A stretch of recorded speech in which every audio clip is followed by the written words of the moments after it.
Have you ever come out of a situation or conversation and thought, I could have handled that differently? You feel kind of embarrassed because your response wasn't how you truly felt deep in your heart. That's what I'm talking about. Your whole life you've trained your brain sort of subconsciously to respond to certain situations, either by picking up on your parents' conversations when you were a child.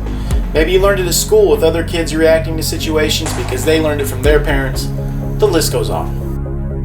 Your brain takes certain paths in times of stress or discomfort. A path meaning an instant thought or feeling, a reaction. Your mind has the response already manufactured. It's locked and loaded, ready to fire as soon as a problem should arise. This path could be anger, used as a defensive mechanism. Simply put, everything is someone else's fault and you're right, they're wrong. Screw you, my mind's made up. Your mind will do this to protect its sanity. It doesn't want you to think you're crazy. So if you're just right all the time, you're a sane individual according to your subconscious. You know, when someone questions your beliefs, it can be upsetting. It's okay to be wrong. You don't know everything.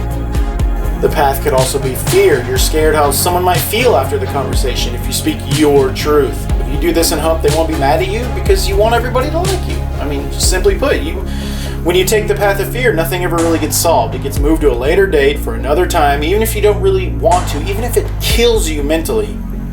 You want people to like you, so you say yes. Listen, it's okay to say no. Not everything in other people's lives is your responsibility. Newsflash, not everybody's gonna like you. That's life.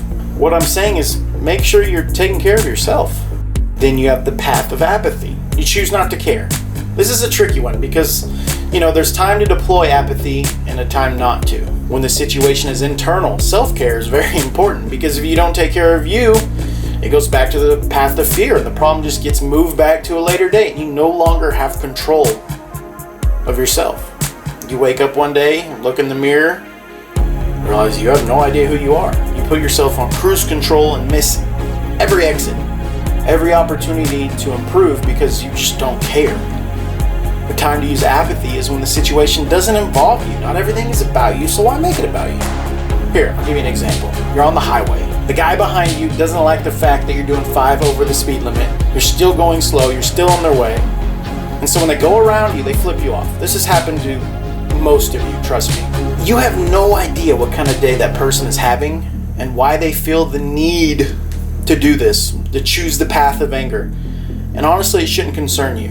Don't fight back. You get into a battle on the highway, honking at each other. Oh, screw you. Don't play their game. Let it go. Last is the path of empathy.